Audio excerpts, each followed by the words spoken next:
25 માર્ચથી 31 માર્ચ 2024 સુધીનું સાપ્તાહિક રાશિફળ જાણો કેવું રહેશે તમામ 12 રાશિઓનું આ અઠવાડિયું, કઈ રાશિને થશે લાભ અને કઈ રાશિને કરવો પડશે મુશ્કેલીઓનો સામનો. જ્યોતિષમાં રાશિફળનું વિશેષ મહત્વ છે. રાશિફળ મુજબ આ અઠવાડિયે કેટલીક રાશિઓને ભાગ્યનો સાથ મળશે, જ્યારે કેટલીક રાશિઓને પરિવારનો સાથ મળશે, પરંતુ કેટલાક લોકોને નુકસાન પણ થઈ શકે છે. પહેલી રાશિ છે મેષ રાશિ. આ અઠવાડિયે તમે ઉત્સાહ અને જોમથી છલોછલ હશો. આ અઠવાડિયે તમે એવી વસ્તુઓ હાથ ધરશો જે આનંદદાયક હશે.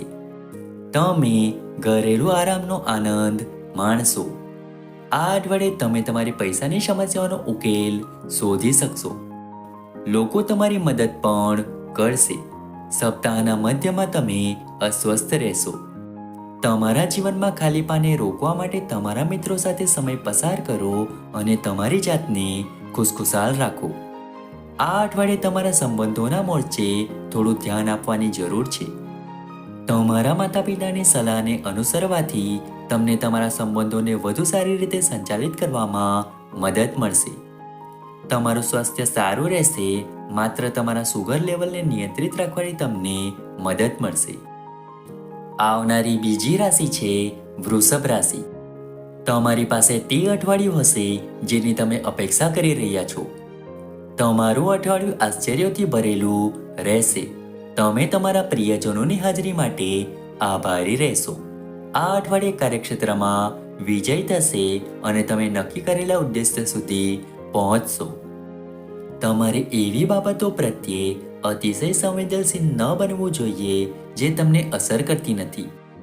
લોકો તમને પાડવા માટે પ્રયત્ન કરી શકે છે, પરંતુ તમારે તેમની લાલચમાં પડવું જોઈએ નહીં.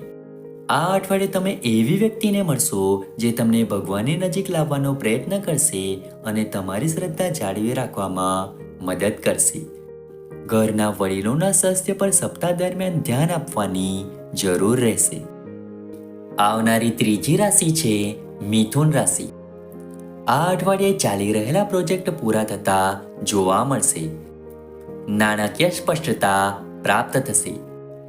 તમારા પ્રયત્નોના પરિણામે અન્ય લોકો તમારું સન્માન કરશે. તમે કોઈ વ્યક્તિથી નારાજ થઈ શકો છો. શાંત રહો, કારણ કે તમે અલગ અલગ દિશામાં આગળ વધશો અને તે ઝડપથી પસાર થશે. અસ્વસ્થ મન તમારા સંબંધો પર નકારાત્મક અસર કરશે અને તેથી તમારા રોમેન્ટિક મોરચે થોડું નુકસાન થઈ શકે છે. તમારે તમારા જીવનસાથીને વધુ આશ્વાસન આપવું પડશે, કારણ કે તેમની શંકાઓને સ્પષ્ટતાની જરૂર પડશે. તમારા શરીરની દ્રષ્ટિએ તમારું સ્વાસ્થ્ય સારું રહેશે, પરંતુ તમારી માનસિકતા પર નિયંત્રણ રાખવું પડશે. આવનારી ચોથી રાશિ છે કર્ક રાશિ. આ અઠવાડિયે મિત્રતા તમારા દિવસો પર રાજ કરશે અને અદ્ભુત લોકોને મળીને તમને આનંદ થશે. તમને એક અદ્ભુત ઉકેલ પ્રાપ્ત થઈ શકે છે જે તમારા માટે યોગ્ય છે. આ અઠવાડિયે તમે અન્ય લોકો સાથે શાંતિપૂર્ણ રીતે વાતચીત કરશો. તમે એવા લોકોની ઈર્ષ્યા કરી શકો છો જેમણે આ અઠવાડિયે તેમના જીવનમાં ઘણું બધું સિદ્ધ કર્યું છે. તેમને અવગણો અને તમારા વ્યવસાય પર વિશેષ ધ્યાન આપો. તમારા જીવનસાથીના વર્તનમાં કેટલાક સારા ફેરફારો જોઈને તમને આનંદ થશે. જો તમે પહેલાથી જ પરિણિત છો તો તમારા જીવનસાથી આ અઠવાડિયે તમારી ફરિયાદો સાંભળવામાં વધુ સમય પસાર કરશે.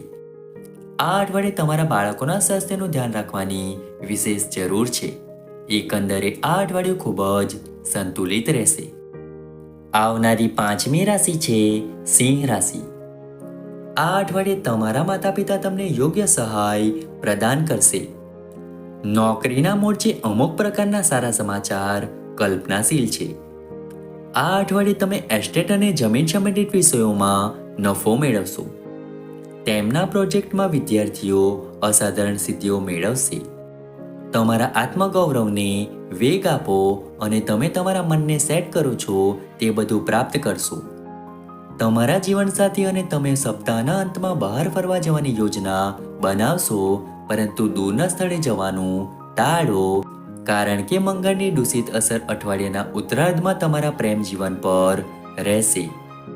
સ્વાસ્થ્ય સારું રહેશે, તેથી તમારે ચિંતા કરવાની જરૂર નથી. આવનારી છઠ્ઠી રાશિ છે કન્યા રાશિ. આ અઠવાડિયું તમારા માટે ખરેખર રોમાંચક સપ્તાહ બની રહેશે. તમે તમારા મિત્રો સાથે સારો સમય પસાર કરશો. કોઈ પણ નોંધપાત્ર નાણાકીય વ્યવહાર પર આ અઠવાડિયે તમે સહી કરશો. આ અઠવાડિયે તમારી અને વ્યવસાયિક ભાગીદાર વચ્ચે અઠવાડિયાના મધ્યમાં થોડી સમસ્યાને લઈને વિવાદ થઈ શકે છે, પરંતુ ચિંતા કરશો નહીં. આ દ્રશ્ય વધુ લાંબા સમય સુધી ચાલુ રહેશે નહીં. તમે નાની નાની બાબતોને લઈને ચિંતિત રહેશો અને તેનાથી તમારા સંબંધોમાં થોડી મુશ્કેલીઓ આવશે. મનને શાંત રાખવાનો પ્રયાસ કરો અને કોઈ મોટો નિર્ણય ન લો. સપ્તાહના ઉત્તરાર્ધમાં નાની નાની બીમારીના પ્રશ્નો હલ થશે. આવનારી 7મી રાશિ છે તુલા રાશિ. આ અઠવાડિયે તમે યુવાનો સાથે સમય વિતાવશો, જે તમારા આંતરિક બાળકને જાગૃત કરશે. તમારી વાતચીત કુશળતા પર કામ કરો અને અન્ય લોકોની બાબતોમાં દખલ કરવાનું ટાળો. તમે લોન લેવા માટે લાયક બનવાની શક્યતા વધુ છે અને તે આ અઠવાડિયે તમારા પ્રોજેક્ટની પ્રક્રિયાને વેગ આપશે. આ અઠવાડિયે તમારા સંબંધોનો મોરચો સ્થિર રહેશે. તમારા જીવનસાથી આખા અઠવાડિયા દરમિયાન તમારી સમસ્યાઓ પર ધ્યાન આપશે. આખા અઠવાડિયા દરમિયાન તમારું સ્વાસ્થ્ય કોઈ પણ સમસ્યામાંથી પસાર થશે નહીં. આવનારી 8મી રાશિ છે વૃશ્ચિક રાશિ. આ અઠવાડિયે તમને મહત્વપૂર્ણ કાર્યની સોંપણી આપવામાં આવે તેવી શક્યતા છે. આ અઠવાડિયે મહત્વપૂર્ણ બાબતોનું ધ્યાન રાખો. તમે આ અઠવાડિયે વસ્તુઓ સંભાળવામાં ખરેખર નિપુણ હશો, કારણ કે ગુરુ તમારી રાશિમાં અન્ય અવકાશી ગ્રહો સાથે મેળ ખાતો નથી. તેથી તમે તમારા કમ્ફર્ટ ઝોનની બહાર પગ મૂકવાની ફરજ અનુભવી શકો છો. તમારા પાર્ટનર તમારી કેટલીક આદતો બદલવાનો પ્રયત્ન કરશે અને તેનાથી તમને થોડો ગુસ્સો આવશે, પરંતુ તેમની સલાહને અનુસરવાથી તમને ઘણો ફાયદો થશે. તમારા બ્લડ પ્રેશરની સમસ્યાઓ પર થોડું ધ્યાન આપવાની જરૂર પડશે. આવનારી 9મી રાશિ છે ધન રાશિ. આ અઠવાડિયે તમે સારા મૂડમાં રહેશો. તમે ઘરની પ્રવૃત્તિઓમાં વ્યસ્ત રહેશો, જે તમને તમારા પરિવારની નજીક લાવશે. તમારા સાથીદારો પણ તમને કોઈ સારા સમાચાર આપશે. સપ્તાહના ઉત્તરાર્ધમાં તમે તમારા વર્તનને લઈને ભયંકર અનુભવ કરી શકો છો. જે લોકો પરિણીત છે તેઓ સ્થાયી થવા માટે નવું મકાન અથવા નવી મિલકતની શોધ કરશે. જો તમે તમારા માતા પિતાની ઈચ્છા વિરુદ્ધના સંબંધમાં છો, તો આ અઠવાડિયે તમારા જીવનસાથી અને તમારી વચ્ચે મતભેદો આવશે, પરંતુ તમારી સમસ્યાઓ સાથે મળીને ઉકેલવાથી અઠવાડિયાના અંત સુધીમાં વસ્તુઓ વધુ સારી બનશે. તમારા સ્વાસ્થ્ય પર ધ્યાન આપવાની જરૂર પડશે, કારણ કે તમે તમારી બેદરકારીના પરિણામે પેટ સંબંધિત સમસ્યાઓથી પીડાશો. આવનારી 10મી રાશિ છે મકર રાશિ. આ અઠવાડિયે તમને કેટલીક અદ્ભુત ક્ષણો મળી શકે છે. ઘટનાઓ તમારી તરફેણમાં પ્રગટ થઈ રહી છે અને આ તમારી રોજિંદી દિનચર્યામાં ઝાંખી પાડશે. સપ્તાહના અંત સુધીમાં તમારી પાસે પૈસાનો નવો સ્ત્રોત મળી શકે છે. શક્ય છે કે તમને પરિવહન સમસ્યાઓનો સામનો કરવો પડશે. પ્રોજેક્ટ માટે મોડું ન થાય તે માટે બેકઅપ પ્લાન જાળવો. તમારા માટે ખૂબ જ સુસંગત જીવનસાથી સાબિત થતી કોઈ વ્યક્તિ આ અઠવાડિયે તમારા જીવનમાં પ્રવેશ કરશે. શરૂઆતમાં તમારા માતા પિતા તમને ભાવનાત્મક રીતે દુઃખી થવાથી બચાવવા માટે તમને દૂર રાખવાનો પ્રયાસ કરશે, પરંતુ તમે ચોક્કસપણે તમારો રસ્તો શોધી શકશો. તમારે અઠવાડિયાના ઉત્તરાર્ધમાં પીઠના નાના દુખાવા અથવા સાંધાના દુખાવામાંથી પસાર થવું પડી શકે છે. આવનારી 11મી રાશિ છે કુંભ રાશિ. આ અઠવાડિયું તમારા માટે એકલા વિતાવવા માટે યોગ્ય રહેશે. સ્વસમય અને આત્મવિશ્વાસ મેળવવા અને તમારા વિચારોને શુદ્ધ કરવામાં મદદ કરશે, જેથી તમે ભવિષ્ય માટે યોજના બનાવી શકો.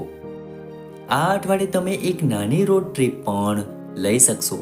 તમે આ અઠવાડિયે વધુ પૈસાવાળા વ્યક્તિ બનશો. જીવનસાથીની શોધમાં રહેલા કુંભ રાશિવાળાઓ આ અઠવાડિયે વૃષભ અને મિથુન તેમની સૌથી સુસંગત મેચમાંથી એક તરીકે જોશે. મંગળ તમારી રાશિ પર નકારાત્મક અસર લાવશે, તેથી અઠવાડિયાના ઉત્તરાર્ધમાં તમને તમારા સ્વાસ્થ્યની દ્રષ્ટિએ વધુ નુકસાન થવાની સંભાવના છે. આવનારી 12મી રાશિ છે મીન રાશિ.